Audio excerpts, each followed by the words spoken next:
Ladies and gentlemen, beautiful people, welcome to the 97 Republic YouTube channel, where we react to news and live events of different sports. So I kindly ask that you hit the like button and the subscribe button, as that will really help this channel grow. And to ensure you don't skip a beat, click the notification bell as well. That way you can guarantee that you don't miss any of the action. Alright, so let's go.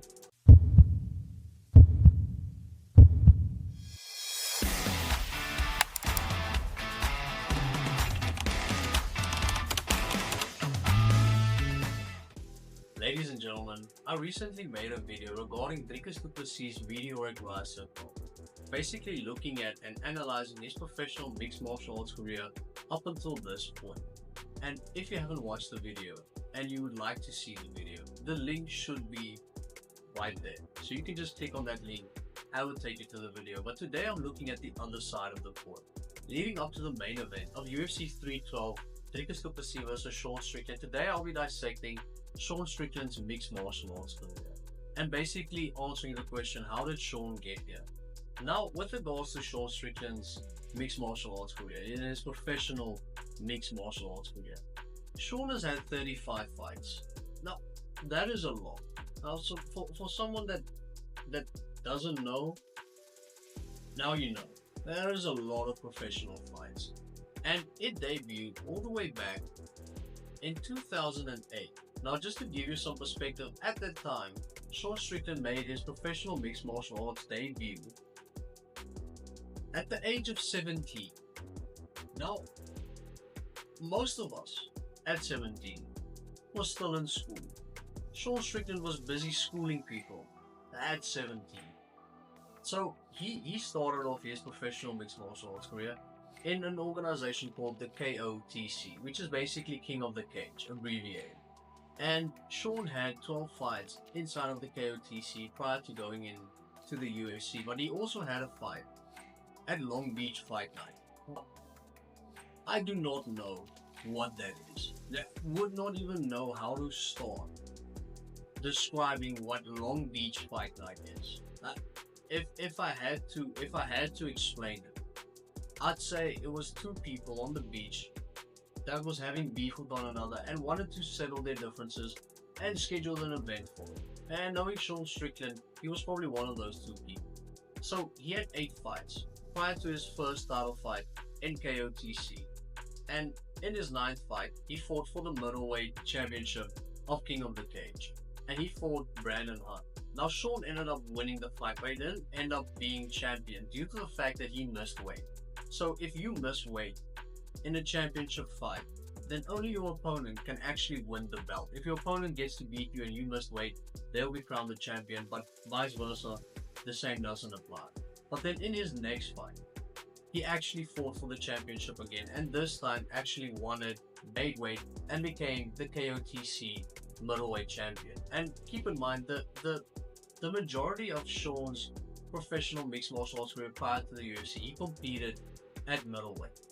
And that's an important piece of information as we move forward, and you'll see why just now. So then Sean got signed to the UFC, and he made his UFC debut in 2014, where he fought Baba McDaniel at middleweight, and he went on to win in his UFC debut at middleweight, and then went on to fight Luke Barnett at middleweight as well, and ended up winning that fight. Now here's where things start not making sense. Like watching a movie. When I saw Sean Strickland's UFC career, I was like watching a movie, and in the middle of the movie something happened, and you keep thinking to yourself, who authorized this? Who gave the go-ahead for this to actually happen? Because it is insane.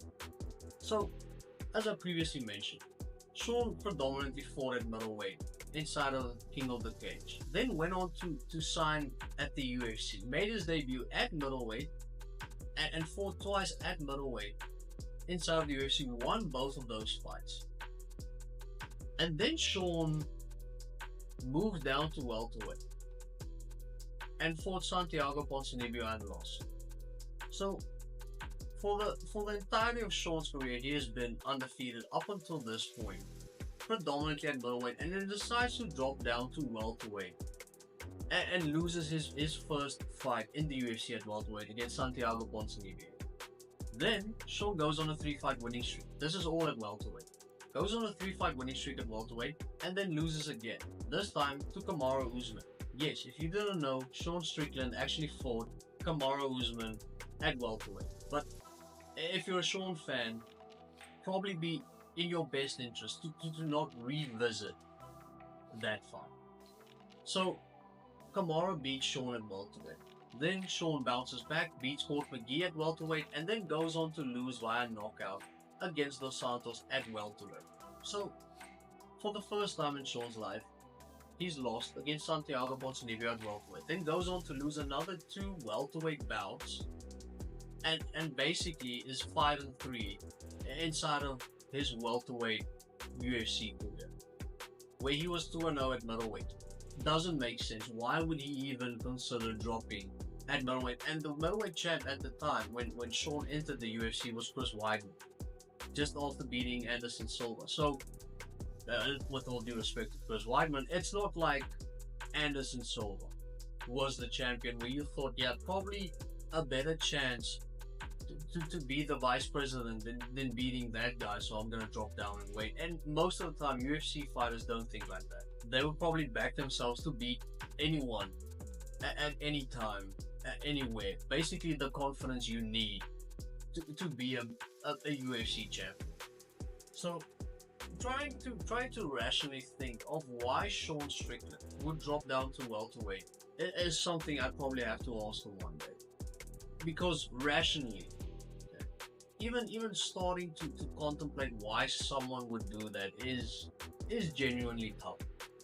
It's not like you entered a division where John Jones is king, right? It's, with all due respect, once again, no disrespect, but it's Chris Weidman, and then after Weidman was Rockhold, after Rockhold was obviously Michael Bisping.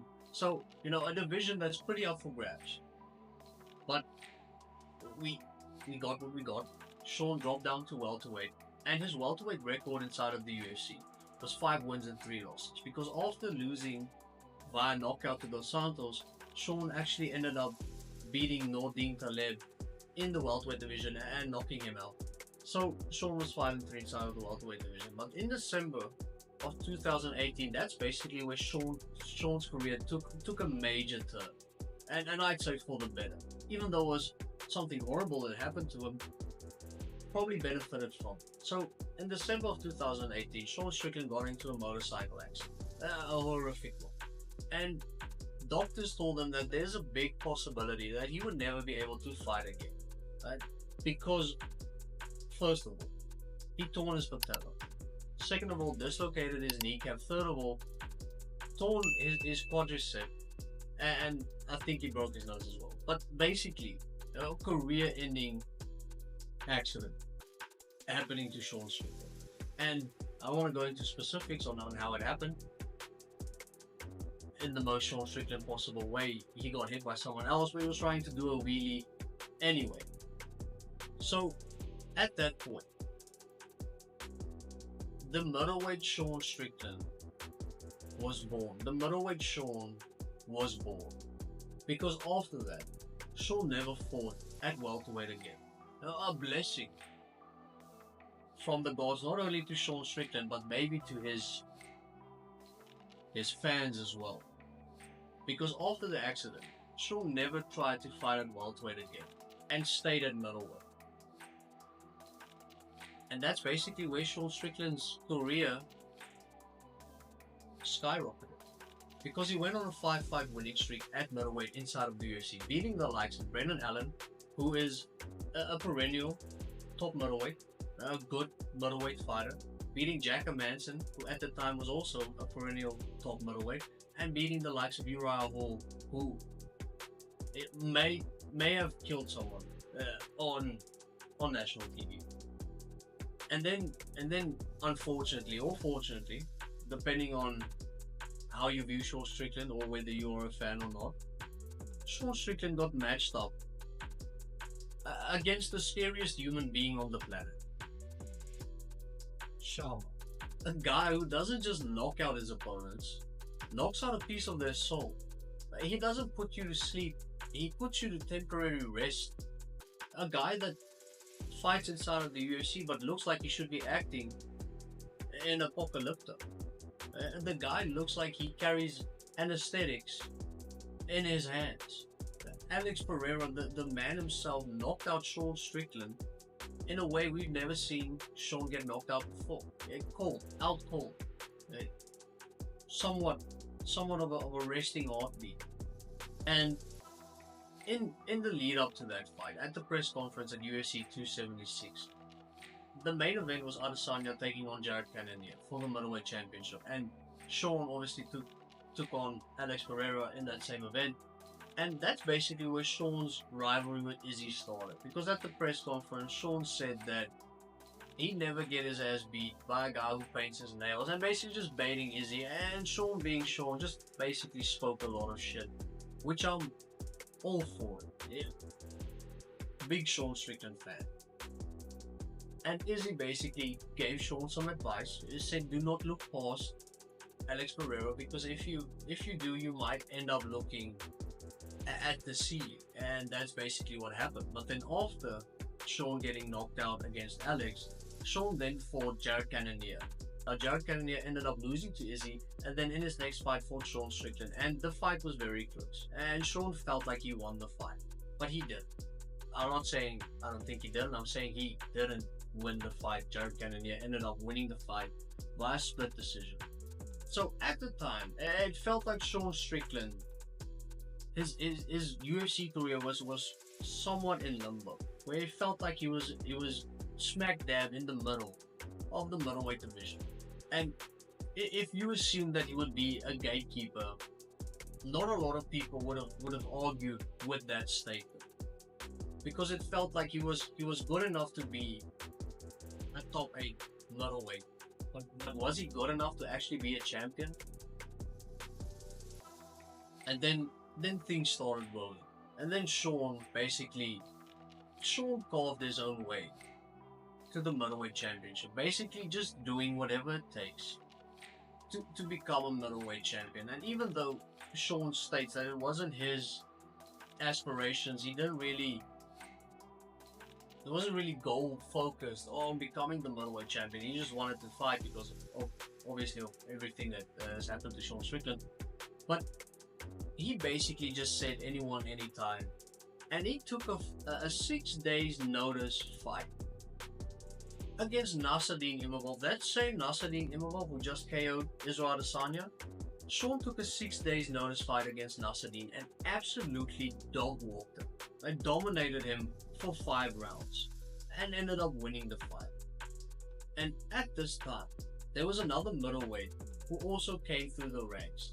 And this is a time where Alex Pereira went on to fight Israel Adesanya for the middleweight championship, beat Izzy, and then Izzy got a rematch against Alex Pereira, beat Pereira, and Izzy was the middleweight champion at this time, along with when Sean was fighting, along with Alex Pereira solidifying himself as being the scariest human being ever to exist in human history. Another middleweight also went through the rankings, and his name is Dricus du Plessis. And this is basically where their UFC history intertwined, and they become a part of the other one's history for the rest of time. And after beating Nasruddin Imavov on short notice, then Sean fought Albus Magomedov and ended up knocking out Albus Magomedov and basically solidifying himself as a top 7, top half middleweight contender. And at the time, Dricus du Plessis was the next title contender, and Dricus du Plessis was scheduled to fight Israel Adesanya in September of 2023. Now, Dricus then pulled out of the fight due to the fact that he had a broken foot and needed surgery on his foot. So the UFC did what they usually do and scheduled someone to replace Dricus on relative short notice. And I'm not saying that this was the thought process for the UFC, but if I had to take an educated guess, I'd say the UFC thought they were gonna feed someone to Izzy. Izzy beats that person, and that just hypes up the fight against Dricus, the potential future fight against Dricus, even more. So the UFC ended up scheduling Israel Adesanya versus Sean Strickland in September of 2023. And Sean, being Sean, anyone, anytime, anywhere, accepted the fight and flew down to Sydney, Australia, in enemy territory, and fought Israel Adesanya, and managed to pull off one of the biggest upsets in UFC's history, beating Israel Adesanya by a unanimous decision and basically dominating Israel Adesanya for 5 rounds. And Sean got crowned the new middleweight champion. And that's basically where the heated rivalry with Dricus started. Because then obviously Dricus was the next in line to fight for the middleweight championship. And Dricus and Sean ended up fighting in January of 2024.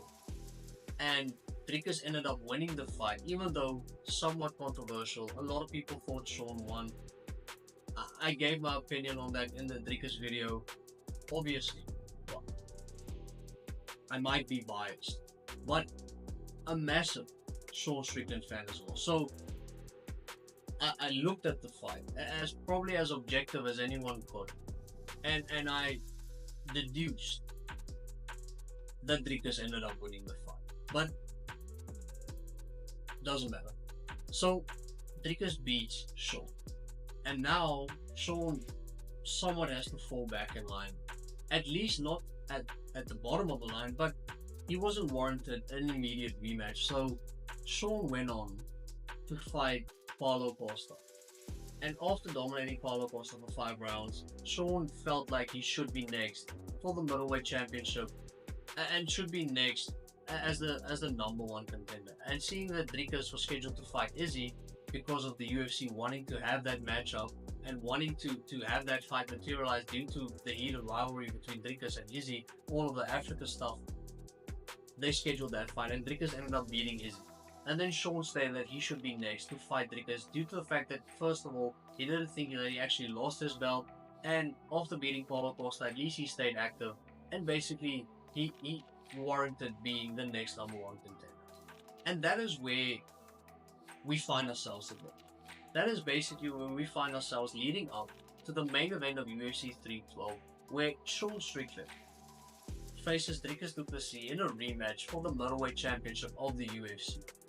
Now, probably not difficult to know who I'm rooting for, but I want to tell Sean this, and he's probably never going to see it. But there are a lot of South African mixed martial arts fans that love Sean Strickland, that would be rooting for Sean if he fought anyone else besides, obviously, Dricus du Plessis. Massive Sean Strickland fan. The guy basically is an anti-hero in real day life, where he basically says and does whatever the hell he wants, and we're all for it. It should be a rule. It should be a rule, and it should be part of an amendment in America that Sean is allowed to say the first thing that goes into his mind. It should be even globally accepted that we give Sean the ability and we permit Sean to say whatever he is thinking, because it is cinema. It is cinema to listen and to see Sean Strickland. If you haven't watched the UFC Countdown, do it. And if you haven't watched the Embedded, do it as well. You'll see Sean doing whatever he wants, and whatever pops into his mind, the first thing he'll probably say it or do it, all for it. Massive Sean Strickland fan. And that's basically how we got here.